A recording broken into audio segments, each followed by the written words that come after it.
Chers amis téléspectateurs de Tandem TV, bonjour. Quel bonheur de vous retrouver pour un 50 nuances d'antisémitisme. Ça fait tellement longtemps. Alors bien sûr, je ne suis pas seule pour animer cette émission. J'ai l'immense plaisir de retrouver mon acolyte, mon binôme, celui qui défend Israël plus vite que son ombre. Vous savez de qui je parle. Je parle bien sûr de Tim Laribo, alias Pug. Bonjour Tim. Bonjour Galit. Comment vas-tu ? Bah oui, bien, très contente de faire cette émission avec toi, de te retrouver très longtemps. En ces circonstances particulières. Alors Pug, oh là là, qu'est-ce qu'on en a des choses à dire aujourd'hui Pug. Alors, précisons quand même pour nos téléspectateurs que nous enregistrons cette émission le 10 juin, donc le lendemain des élections européennes et donc de l'annonce d'Emmanuel Macron de dissoudre l'Assemblée nationale et de renvoyer les Français aux urnes dans à peine un peu plus de 2 semaines. Alors, toute cette actualité passée et à venir nous offre bien sûr un boulevard pour parler de l'antisémitisme explosif en France, en Europe et dans le monde depuis le 7 octobre. Allez, j'exagère, je vais leur accorder un jour de répit depuis le 8 octobre. Et devine quoi Pug ? Je te propose que ce soir, nous ne parlions pas du tout de Rima Hassan. Qu'est-ce que t'en penses ? Je suis complètement d'accord. Non. Elle a déjà assez fait parler d'elle. Oui, elle a fait le buzz ad nauseam pendant des semaines. Et je te propose qu'on participe pas, nous aussi, à ce cirque médiatique autour de cette fille. On va juste dire quand même que toute la campagne LFI a été basée sur le soutien aux Palestiniens et surtout a été basée sur l'appel à éradiquer l'État d'Israël from the river to the sea. Et avec ce programme, ils ont quand même fait 10%. 10%.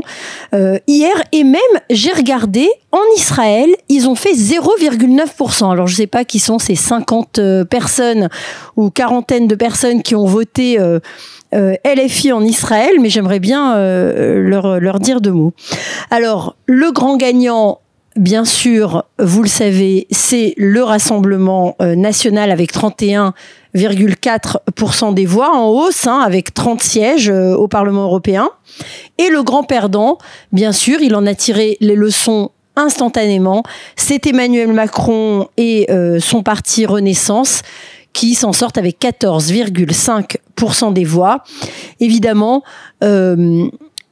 comme le président Macron n'a cessé d'intervenir à tout bout de champ dans cette campagne et tout au long, eh bien, ça a été évidemment un véritable désaveu et il a immédiatement annoncé donc la dissolution de l'Assemblée nationale et la France repart donc en campagne immédiate. Les élections législatives sont donc un scrutin à 2 tours. Le premier aura lieu le 30 juin, le deuxième le 7 juillet, autant dire demain. Alors, ce que je te propose, Pug, aujourd'hui, c'est qu'on essaie de comprendre la stratégie d'Emmanuel Macron, quel intérêt il va avoir à se lancer dans 3 ans de cohabitation avec une majorité relative ou absolue menée par le jeune, voire très jeune, peut-être trop jeune, Jordan Bardella, qui est à la tête de ce que beaucoup considèrent comme l'extrême droite, dont toi, tu vas nous en parler. En tout cas, ce parti qui est l'héritier direct du Front National de Jean-Marie Le Pen. Quelles vont être les conséquences d'une campagne qui va être très courte, donc sûrement très agressive ? Quelles conséquences pour les Juifs de France, pour l'antisémitisme, parce que les Juifs, je pense qu'ils vont encore en prendre plein la tête pendant ces prochaines semaines. Et puis, on parlera pas véritablement du vote juif, mais du vote des franco-israéliens, qui s'est porté quand même ici hier à 42% sur le parti Reconquête d'Éric Zemmour et de sa liste, menée donc par Marion Maréchal. Alors, Pug, dis-nous un petit peu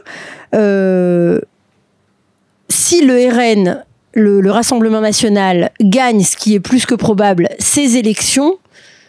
Dis-nous comment tu vois l'avenir. Bien, merci pour cette exhaustive et excellente présentation qui pose, je crois, assez bien le débat. La stratégie d'Emmanuel Macron, je vais juste commencer par ça. Moi, j'invente rien, je suis pas dans le secret des dieux, je sais pas ce qu'il est en train de faire, mais je veux dire, tu connais très bien parce qu'on en a parlé. Ma réaction première lorsque j'ai entendu ça, c'est oh le con, c'est un suicide politique. Je sais pas ce qu'il fait, mais j'ai entendu après, a posteriori, des gens dire il est sans doute en train, peut-être, de favoriser l'accès à Matignon de Bardella et donc d'un gouvernement Rassemblement national pour les user au pouvoir dans les réalités de la gouvernance et de gérer l'administration de l'État français qui est comment dire, c'est tout ce qu'on peut imaginer de plus immobile, mammouth gluant, complètement fossilisé. C'est encore un faible mot par rapport à ce qu'est l'État français et son administration et ses multiples couches de collectivités locales. Donc, le calcul, d'après certains, pourrait être ça. Faisons-les venir au gouvernement et laissons-les se râper la gueule sur les réalités. Comme ça, on aura éliminé la menace du Rassemblement national et on pourra reprendre le contrôle. Sauf que ça, maintenant, toi, j'ai vu quelques lignes par-ci par-là que tu avais produit. Ça te rappelle un événement historique et pas des moindres, celui qui a donné accès au pouvoir à Adolf Hitler. Oui, c'est exactement. Moi, c'est quand j'ai entendu ça. Quand j'ai entendu cette interprétation de il veut faire venir le Front National, enfin le Rassemblement National au pouvoir pour l'user, c'est le premier truc qui m'est venu en tête, c'est mais on a déjà essayé ça. Franz von Papen, qui était conservateur de droite classique en fait, de la démocratie chrétienne allemande, je suis pas un grand spécialiste de la période, mais globalement c'est ça. La droite un petit peu classique de la République de Weimar, voyant monter en fait cet adversaire.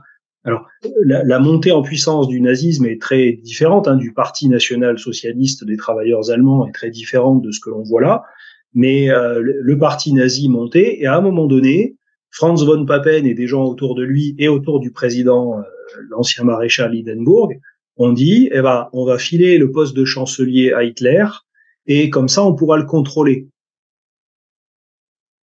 On sait. Merveilleuse. Oui. Enfin voilà, l'histoire ensuite parle d'elle-même et l'exemple ce que j'ai écrit à ce sujet, c'est ce qui s'est passé et ce que le calcul aurait pu être bon. Sauf que ce qui s'est passé, c'est que dans le mois qui a suivi, il y a eu l'incendie du Reichstag, dont on sait aujourd'hui que c'était un attentat commis par les nazis. Ils ont fait porter le chapeau aux communistes, ce qui leur a permis de faire des lois d'exception, d'interdire des partis, de museler la presse et ainsi de suite. Et sous le fameux cri de la patrie en danger, qu'on a connu nous en France avec la Révolution française, on muselle la presse, on interdit les partis d'opposition, et tout d'un coup, on se retrouve avec le contrôle absolu. Alors, Hindenburg meurt un an après, Hitler est le seul à pouvoir devenir président du Reich. D'ailleurs, c'est pas encore le Reich, mais voilà. Et que personne ne pense à ça, même dans les commentateurs politiques, j'avoue que je suis complètement effaré. Mais personne ne pense à ça, Puck, parce que tu pousses un peu le bouchon, là. Jordan Bardella, c'est pas un futur Hitler en puissance. En tout cas, il donne pas cette impression. Il rassure même plutôt la communauté juive. Je pense qu'ils ont été un paquet à voter, soit pour lui, soit pour la liste Reconquête.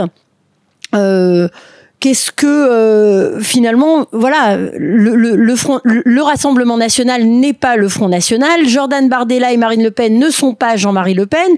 Et aujourd'hui, on a l'impression, depuis le 8 octobre, que ce sont des seuls partis qui défendent Israël, même s'il y en a d'autres. Mais en tout cas, eux, c'est clair, c'est net, c'est précis.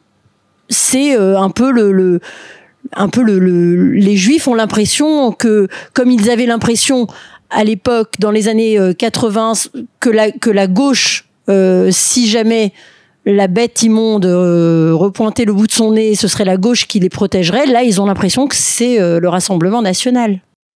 Oui, tu as raison sur tout ce que tu as dit. Mais je mettrai ces nuances. Personne ne pensait, en janvier 1933, lorsque Hitler devient chancelier, qu'il finirait par être l'homme qu'il est. Il y a vraiment que ceux qui étaient vraiment très proches de lui et qui étaient vraiment très très au courant. Et encore, je suis même pas sûr. On pouvait pas imaginer qu'il deviendrait ce qu'il est devenu. Je rajouterai aussi à ça le Hitler de 1923 qui fait le putsch de Munich, enfin la tentative de coup d'État de Munich, qui finit en prison à Landsberg, qui écrit Mein Kampf et ainsi de suite. Et celui de 10 ans plus tard, c'est pas le même. Celui de 1923, c'est un populiste de bas étage qui ne parle que dans des tavernes enfumées et ruisselant de sueur et de bière. C'est vraiment le populiste tel qu'on se l'imagine dans sa version la plus crasse. Le fait est que pendant les 10 ans, il s'est littéralement dédiabolisé, même si c'est plus compliqué que ça, mais il a donné des gages. Notamment, Hermann Göring a servi à lui donner une crédibilité, à lui donner à le sortir de cette ornière du populiste du caporal de Bohême, comme il était appelé par certains. Bref, lorsque il devient le chancelier, il n'est pas tout à fait le même que celui de 1923. Donc, l'évolution d'un Bardella, moi, je vais pas l'accuser d'être un Hitler en puissance, c'est pas la question. Je dis simplement, quand tu as goûté au pouvoir, je sais pas ce que ça peut donner. Bon, ça, c'est valable pour n'importe quel homme politique. C'est valable pour n'importe quel homme politique. Maintenant, je voudrais, quand tu me dis le Rassemblement national n'est pas le Front national, Bardella et Marine Le Pen ne sont pas Jean-Marie Le Pen, ok, très bien. Je me fais l'avocat du diable, tu m'as compris. Je comprends, et c'est très bien parce que beaucoup de gens me disent ça. Je vais simplement répondre par une chose. Qu'est-ce qu'on ressent, et vous les Juifs en particulier, qu'est-ce que vous ressentez au fond de vous lorsque vous entendez que l'extrême droite allemande progresse? Vous n'avez pas une espèce de frisson dans le dos, un espèce de...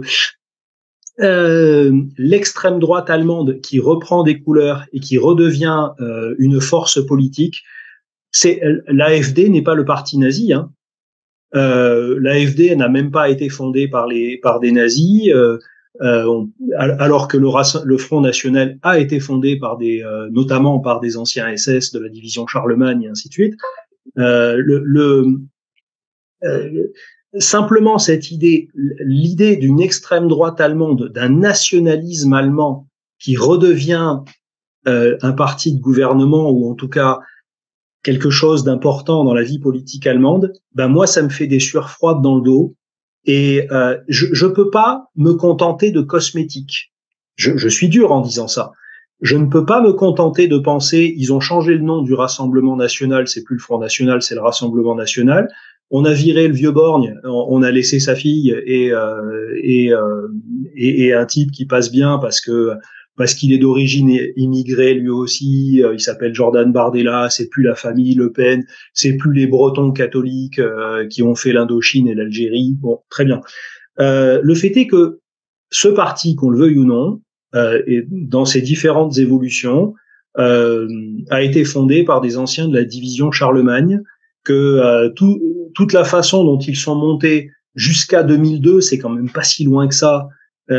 C'est sur un programme extrêmement d'extrême droite, la vraie, nationaliste et conservateur pour les questions, on va dire, de société et de gauche pour les questions économiques. Et en ça, ils ont pas trop changé aujourd'hui. Le programme politique du Rassemblement national est bien plus à gauche que l'ancien Front National, et leur vision nationaliste n'a pas trop changé. Enfin, moi, on a beau me dire c'est pas les mêmes, je dis ouais, mais encore une fois, l'AfD n'est pas le parti nazi. Pourtant, j'ai un mauvais feeling. Oui, je comprends ton feeling, mais finalement, il faut être quand même assez rationnel, même si effectivement, ça nous fait un peu froid dans le dos. Rationnellement, aujourd'hui, le Rassemblement national est un parti qui est quand même plus à gauche que le RPR de Jacques Chirac. C'est aussi ce qui m'inquiète, c'est que si tu veux, c'est pas pour rien que le Parti national socialiste des travailleurs allemands s'appelle socialiste et des travailleurs allemands. C'est-à-dire que quand tu prends les fondements économiques du Parti national socialiste des travailleurs allemands, enfin, je suis désolé, hein, les partis de travailleurs et tout ça, c'est une idée de gauche. Hein. Parti socialiste, alors le national-socialisme, c'est encore quelque chose de différent, très bien. Mais cette idée que l'on va pouvoir faire un espèce de socialo-communisme, c'est-à-dire les idées marxistes, mais qu'au lieu d'en faire une internationale, on va en faire un nationalisme, pour moi, c'est le pire des deux mondes, en fait. Parce qu'il y a le côté nationaliste qui, pour moi, est très très con, et il y a le côté communiste, socialiste, qui ne marche pas.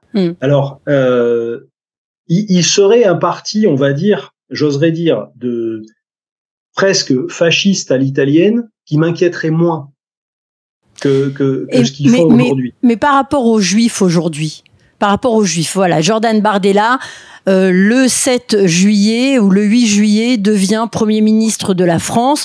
Il forme un gouvernement. Il commence à appliquer peut-être une politique enfin voulue par la France, hein, par les Français, qu'ils soient juifs ou qu'ils soient catholiques ou même peut-être pour certains musulmans. Il s'occupe peut-être d'appliquer les OQTF. Il s'occupe de retirer la double nationalité aux délinquants s'ils l'ont. Il s'occupe de fermer les mosquées radicales. Peut-être qu'il arrivera à quelque chose. On ne sait pas, on n'a jamais essayé. Parce que jusqu'à maintenant, Emmanuel Macron, en 7 ans, force est de constater qu'il n'a pas fait grand-chose sur ces sujets qui importent aux Français. Je vois tout à fait ce que tu veux dire, et c'est pas méchant contre toi, mais dans le monde des bisounours, on peut penser que c'est possible. Dans la réalité, il y a un Conseil constitutionnel, il y a un Parlement, il y a des juges d'application des peines, il y a des associations des droits de l'homme, il y a une Cour européenne des droits de l'homme, il y a des tas de blocages qui font que tu peux mettre n'importe quel parti aujourd'hui au pouvoir, ils vont quand même devoir gérer leur opposition principale et ils vont devoir gérer surtout ce qui gère réellement la France, c'est-à-dire l'État. Et ça, c'est bien le problème qui moi me navre dans cette histoire, c'est que c'est peut-être ce qu'espère Emmanuel Macron, c'est de mettre le gouvernement Bardella et de voir pour montrer que en fait face à la masse de pouvoir que détient l'État et les collectivités locales et dans toutes les strates et machins, en fait on ne peut rien faire. Mais c'est terrible. C'est terrible. On a l'impression qu'on ne peut jamais rien faire en France. Mais j'en suis persuadé. C'est fou. C'est terrible. Mais j'en suis persuadé. Écoute, c'est simple. Je vais pas refaire un cours d'histoire. Tu me connais, hein. Non. Quand tu prends quasiment depuis la guerre de 100 ans jusqu'à aujourd'hui, l'État français, quoi qu'il arrive, n'a jamais diminué de puissance, de force, de maîtrise, de contrôle. On s'est tapé 3 restaurations monarchiques, enfin 3 royaumes absolus, on va dire. Un royaume des Français. Louis-Philippe était pas roi de France, roi des Français. 2 empires, 5 républiques, un État français de Vichy, et au final, ceux qui passent au travers de tout ça, presque sans jamais être inquiétés, c'est l'énorme mammouth de l'État français.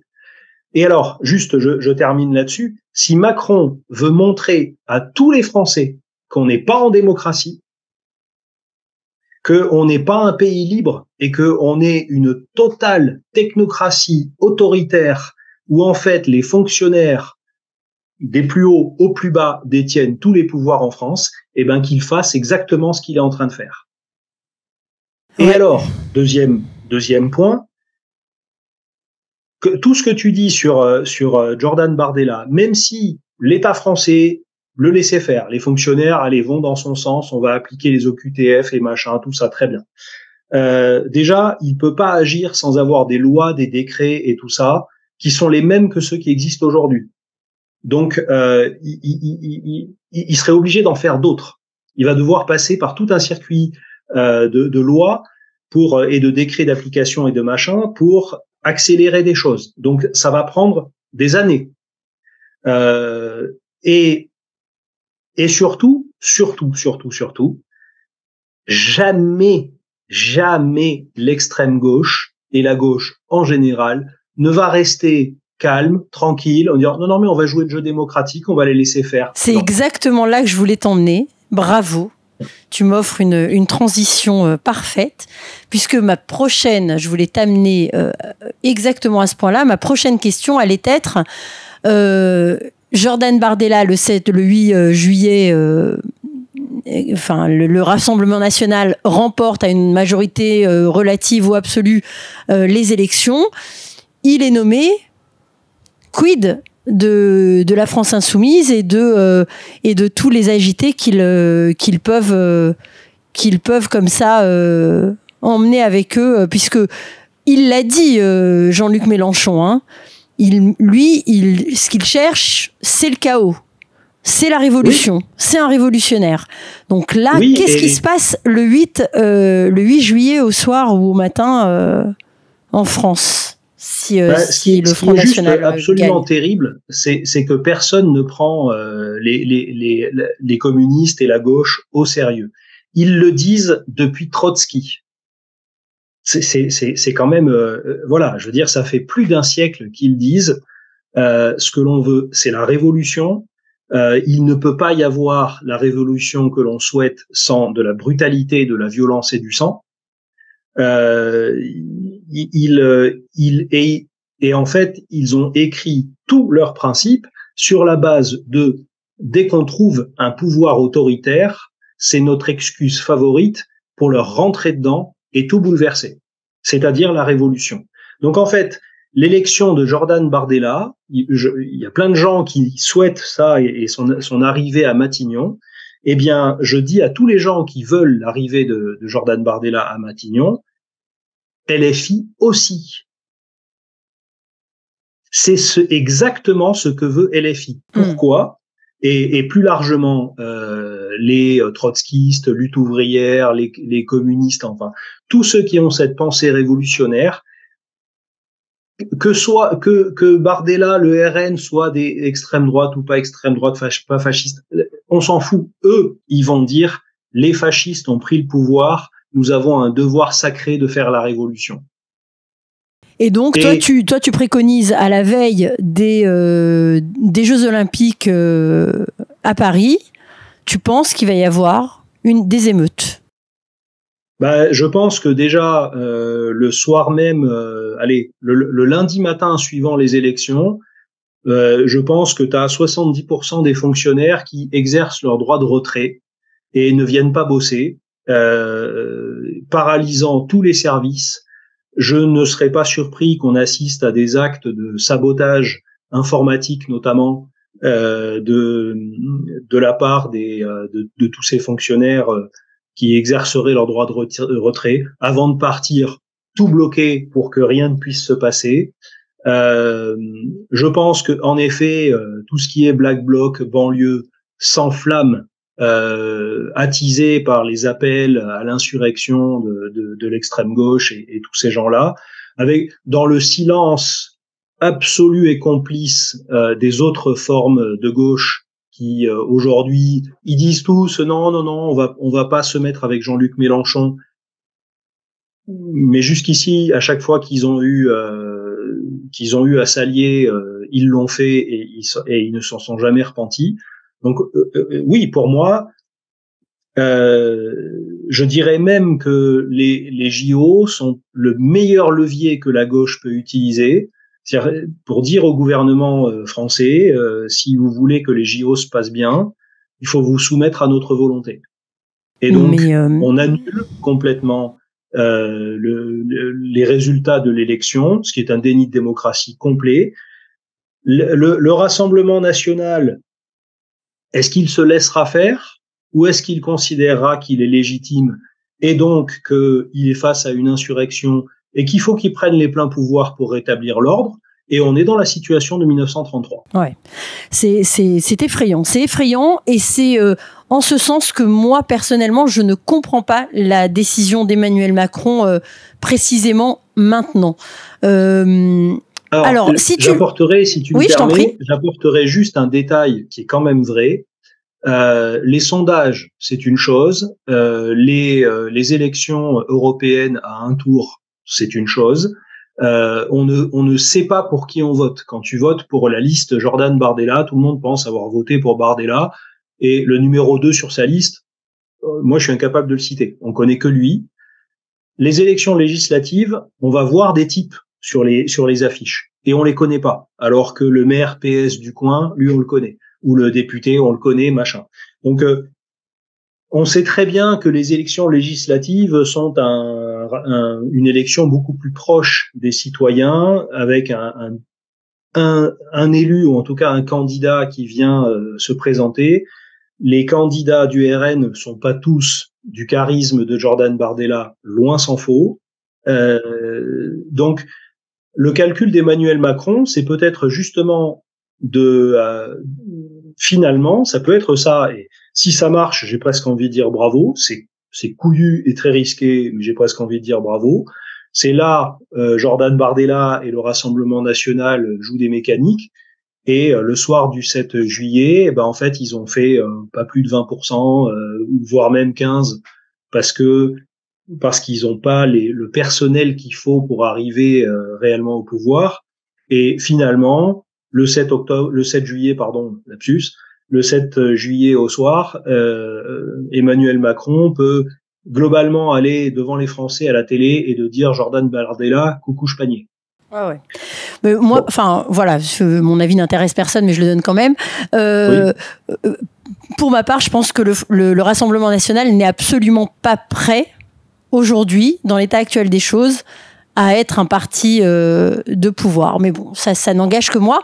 J'aimerais, si tu veux bien, Pug, qu'on essaye d'analyser ensemble le vote franco-israélien, parce que ça, c'est quand même assez particulier. Alors, en Israël, Jordan Bardella, auprès des Français d'Israël, n'arrive qu'en 3e position, le Rassemblement national.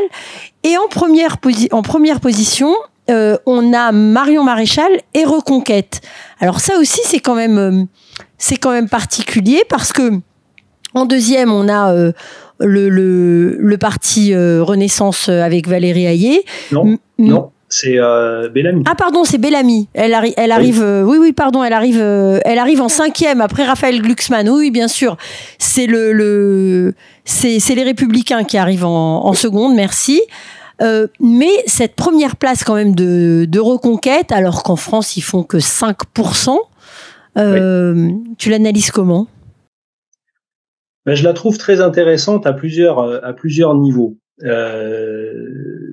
Premièrement, je te dirais que je pense que pour des questions de maintien de l'ordre et d'identité française et tout ça, on sait que les Juifs, par nature, c'est un peuple qui est très conservateur de son identité. Donc cette idée que la France essaye de garder ses traditions ancestrales, pour les Juifs qui font remonter leur calendrier à 6000 ans et qui ont gardé les traditions les plus anciennes de leur peuple, forcément ça parle. Sauf que le Rassemblement national, il a quand même un passé effectivement antisémite, un passé assez flou avec l'extrême droite antisémite catholique et le nazisme et ainsi de suite. Donc je pense que les Juifs, ou en tout cas les Français d'Israël, qui sont tentés par le vote identitaire, on va dire, ont été rassurés par le fait que à la tête de ce parti Reconquête, il y a un Juif. Et que là, on se dit, bon, s'ils se sont tous mis, Marion Maréchal, Nicolas Bay, Baye, ou je sais plus comment on dit, enfin, tous ceux qui ont suivi dans Reconquête et qui sont des anciens FN, on peut penser que si eux, ils se mettent dans un parti dirigé par un juif, on peut penser que c'est bon, ils ont réglé leur problème d'antisémitisme, ce qui est sans doute vrai d'ailleurs. Et donc, finalement, Éric Zemmour permet aux Juifs, aux Français d'Israël, de voter pour une liste et un programme de respect de l'identité française qu'ils aiment, mais sans se trahir eux-mêmes en votant pour une liste qui est qui est un ancien parti fondé par des SS. Alors, il y en a qui résumeraient ça, et je pense qu'il faut quand même un petit peu le prendre en considération, même si pour moi c'est pas si important que ça, mais il faut quand même le citer. Il y a peut-être tout simplement un vote communautaire, au sens, Zemmour c'est un juif, et donc on vote pour lui, mais dans ce cas-là, Glucksmann aurait fait un meilleur score aussi, ce qui n'est pas le cas. Oui. Donc, il arrive quand même, il arrive quand même devant Valérie Hayé. Oui, c'est...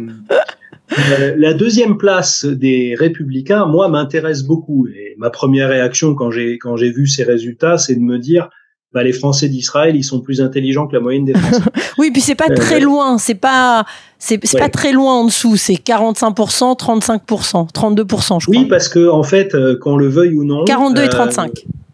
Qu'on le veuille ou non, le seul parti en France à l'heure actuelle qui, par la voix de son président, je ne sais pas s'il était déjà président du parti quand il l'a dit, mais le fait est qu'il l'a dit soit comme président et il n'a pas été contesté, soit avant d'être président et il a été élu président des LR.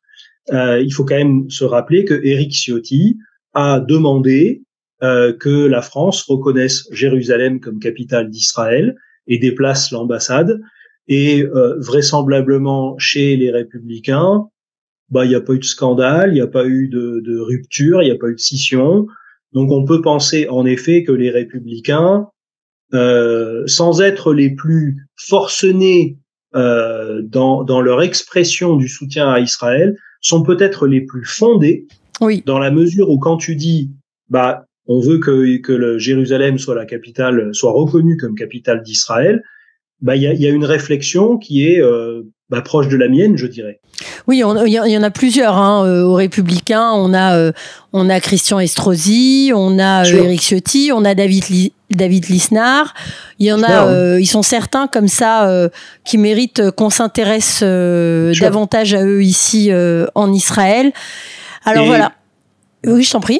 Juste, si tu me permets, là où je dis que je trouve que les Français d'Israël sont peut-être plus intelligents que la moyenne des Français, c'est que quand on lit réellement le programme que proposait Bellamy pour François-Xavier Bellamy, moi j'estime que c'est exactement ce dont la France a besoin, c'est-à-dire les impôts sont trop élevés, la réglementation est beaucoup trop élevée, il y a plein de choses qui empêchent la France de fonctionner et qui ne sont pas la faute de l'Europe. Oui, mais pardon, Pug, mais les Républicains, ça a été un parti de pouvoir. Ça veut dire qu'ils ont quand même monopolisé le pouvoir pendant des années en France, et malheureusement, c'est pour ça que leurs électeurs les ont désertés. C'est qu'à chaque fois qu'ils ont été au pouvoir, ils n'ont pas appliqué leur programme, en tout cas économique. Ils l'ont absolument pas appliqué. Parce que en fait, ils sont confrontés au même problème que sera confronté Bardella s'il arrive au pouvoir. On revient encore, on ferme, on ne peut rien faire. À cette idée que la puissance de l'État et de la sphère publique en France est telle. Il y a des livres qui ont été écrits dessus et sur les hauts fonctionnaires sont les nouveaux grands d'Espagne, on va dire, en France. Ouais. Et en fait, le roi est nu en France. On a beau dire ce qu'on veut, le roi est nu. Oui. Et voilà, je pense, je termine là-dessus, essaye de créer une entreprise en France, essaye de créer une association, essaye de créer quoi que ce soit, et tu comprends très vite que tu décides de rien chez nous. Donc, les gens qui ont cette vision-là et qui disent il faut qu'on arrive à libéraliser, c'est un gros mot en France, mais libéraliser le pays, pour rendre de la liberté aux Français et à l'économie et ainsi de suite, ben moi, ils ont mon vote. Si la gauche me disait ça, et d'ailleurs le libéralisme était de gauche à l'origine, hein, on l'oublie toujours, mais la droite, c'était la droite catholique antisémite, et ceux qui voulaient la liberté et l'individualité, le droit de chacun de suivre son propre bonheur, les droits de l'homme, ce qu'on appelait le libéralisme au XIXe siècle était de gauche. Enfin, bref. Ouais. Voilà, c'est mon analyse du vote des Français d'Israël, c'est ils tiennent à l'identité française, c'est pour ça qu'ils votent Reconquête, mais ils ont aussi identifié, est-ce que c'est parce que les Juifs sont peut-être plus dans les entreprises que dans la fonction publique, j'en sais rien, mais qu'ils aient davantage identifié les problèmes fondamentaux de la France, ben, j'en suis heureux et pas complètement surpris non plus. Alors, pour terminer, je voudrais juste que tu nous donnes ton avis sur... Là, on a une campagne très courte qui se profile, qui va durer moins de 3 semaines. 3 semaines, on va dire, jusqu'au second tour. La France insoumise. La France insoumise, elle a fait toute sa campagne sur la détestation d'Israël et des Juifs. Sur même l'appel à gommer l'État d'Israël, hein, de la mer au Jourdain. Oui. D'après toi, est-ce que ça a payé? Est-ce que 10% pour toi, à ton sens, c'est un succès? Et est-ce qu'elle va continuer sur cette même voie pour les législatives? Est-ce que tu penses que ça va être payant? Alors, il faut pas se laisser, on va dire, tromper par les pourcentages et les chiffres. Je regardais le nombre réel de votants. Lorsque on dit 33% ou 31% ont voté pour le Rassemblement national, réellement, il y a 7 millions de Français qui ont voté. On est un peu plus de 70 millions aujourd'hui, voire même, donc il y a moins dans les gens qui habitent en France, il y a grosso modo 10% ou moins qui ont voté réellement pour le Rassemblement national malgré ces 30%. Donc les 10% ou 9% ou 8% de LFI, c'est encore moins que ça. Dans la réalité des chiffres des gens qui ont voté, il y a encore moins de gens que ça. C'est encore moins. Je crois que la participation, c'est 50%, un peu plus de 50%, non?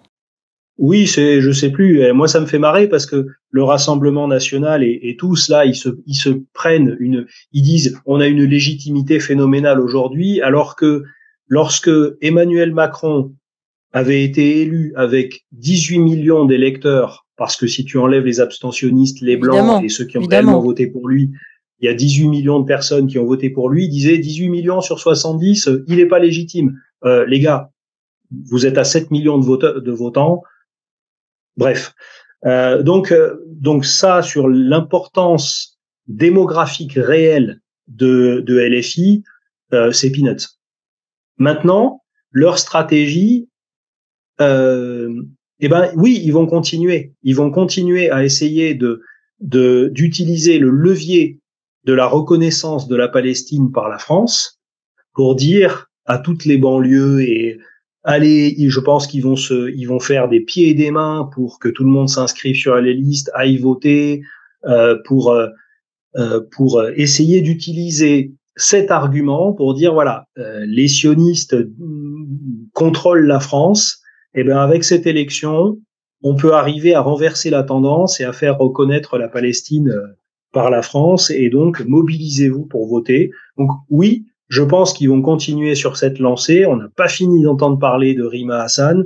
On n'a pas fini de voir Jean-Luc Mélenchon s'abîmer de plus au sens tomber, hein, sombrer dans l'antisémitisme, parce que en fait il dit à son électorat ce que son électorat veut entendre. Et Rima Hassan, elle est devenue eurodéputée, donc là, elle ne pourra pas se présenter à la députation de l'Assemblée nationale. Donc, si, elle pourra. Tu crois on peut cumuler démissionner, oui. Oui, elle peut démissionner pour être députée à l'Assemblée nationale. Je crois quand même que la place est bonne à Bruxelles, donc plutôt que de se casser les dents dans une circonscription, parce qu'il faudrait lui faire de la place. Évidemment. Il faudrait trouver un endroit en Seine-Saint-Denis ou quelque part où elle est assurée d'être élue, ce qui veut dire qu'il faut déplacer un type qui travaille là depuis longtemps et bref, je suis pas dans le secret des dieux, mais je pense qu'on peut s'attendre à tout. Mais oui, je pense que malheureusement, on pouvait espérer que l'obsession anti-israélienne de la gauche s'arrête avec cette élection européenne. Bon, on est reparti au moins jusqu'au 7 juillet. Et je tiens à préciser un truc, parce que j'ai fait ce travail-là avec mon père. Alors, papa avait pas vraiment vu venir mon interprétation de la chose, mais il m'a demandé si j'avais reçu les prospectus des candidats aux européennes. Je lui ai dit que non. Je les ai reçus quelques jours après, mais donc il m'a prêté les siens et on les a regardés ensemble un dimanche. Et je peux affirmer, pour avoir fait ce travail, que il y a deux des formations, on va dire, classées à gauche, qui n'ont pas fait mention ni de la Palestine, ni de Gaza, ni de la cause palestinienne, ni de la reconnaissance de la Palestine. Il y en a deux qui n'ont pas fait de mention dans leur prospectus. Bizarrement, Europe Écologie Les Verts. Je sais pas ce qui leur est arrivé. Ils ont dû oublier, je pense. Je pense que le script là, il a dit oh zut, j'ai oublié la Palestine. Plus ou moins le Parti radical de gauche. Ça existe encore ça? Ouais, alors ils étaient dans une espèce de coalition dirigée par un illustre inconnu. C'est représenté par qui? Tous les autres, même Glucksmann. J'ai une amie juive de Sarcelles qui m'a envoyé un message dimanche matin pour me dire j'hésite entre Glucksmann parce qu'il est juif et Bellamy parce qu'il est intelligent et tout ça. Qu'est-ce que tu me conseilles? Mon Dieu. J'ai répondu en lui envoyant la photo du prospectus de Glucksmann où il y a marqué justice pour l'Arménie et compagnie et Gaza. Et là, elle m'a dit ouais merci, c'est bon, c'est tout ce que j'ai besoin de savoir. Ah évidemment. Ah. Bon. Eh ben écoute, en tout cas là on va vers des temps, en tout cas des semaines passionnantes, voir un petit peu comment tout ça va se dépatouiller, parce qu'encore une fois, moi je reste persuadée que le Rassemblement national n'est pas intéressé pour l'instant à prendre le pouvoir en France, et ils sont un petit peu bien embêtés là, je trouve. Si Jordan Bardella, parce qu'il faut quand même pas oublier que Jordan Bardella, il a 28 ans. Alors je veux bien qu'il soit intelligent, tout ça, mais à 28 ans, est-ce qu'on peut avoir les épaules pour diriger un pays comme la France? J'en doute. Je dirais que si la France était un pays simple à gérer, peut-être. Mais c'est pas le cas, et comme je dis, je vais pas me relancer là-dedans, mais quand il va se retrouver avec les hauts fonctionnaires qui vont lui expliquer pourquoi il ne peut pas faire, et que ces mêmes hauts fonctionnaires reviendront 2 semaines après pour lui dire non, on peut toujours pas faire, et qu'au final l'autre il va se rendre compte qu'il peut rien faire tant qu'il n'a pas montré patte blanche. Et c'est à double tranchant, parce que Macron peut effectivement ainsi montrer que le Rassemblement national n'arrive pas à gouverner. Oui, c'est ça. Il peut aussi montrer à l'ensemble de la France qu'en fait nous ne sommes pas une république démocratique et qu'en fait voter ne sert à rien. Ce qui peut, je veux pas une nouvelle révolution, mais une prise de conscience qu'il faut déloger cette fonction publique et cet état de la puissance qu'elle a. C'est à double tranchant. Voilà. Eh bien, on verra. On verra si la France et les Français arrivent à élire et à trouver un dirigeant qui soit capable de faire les changements nécessaires. Et évidemment, je peux pas m'empêcher de faire le parallèle avec ce qu'on vit nous ici en Israël, et qui est aussi un des pays les plus difficiles à gérer, avec des contre-pouvoirs peut-être beaucoup plus trop puissants, et donc qui paralysent complètement le pouvoir. Voilà, oui. Pug. Merci beaucoup, Pug, pour cette émission. On se retrouvera peut-être bientôt pour en faire d'autres. Merci à vous, chers téléspectateurs de Tandem TV, de nous avoir suivis. Alors, je vous rappelle que nous avons lancé et que nous sommes vraiment en pleine campagne de cette grande campagne de récolte de dons pour Tandem TV, pour que nous puissions continuer à produire des émissions de qualité. Alors vous pouvez donner en rentrant sur le site www.tandemtv.net/don, DONS, avec un S à la fin. Voilà, donnez ce que vous pouvez, ça nous aidera. Merci à vous, je vous dis à très bientôt et pour de nouvelles aventures et de nouvelles émissions. Au revoir. Au revoir. Bye bye.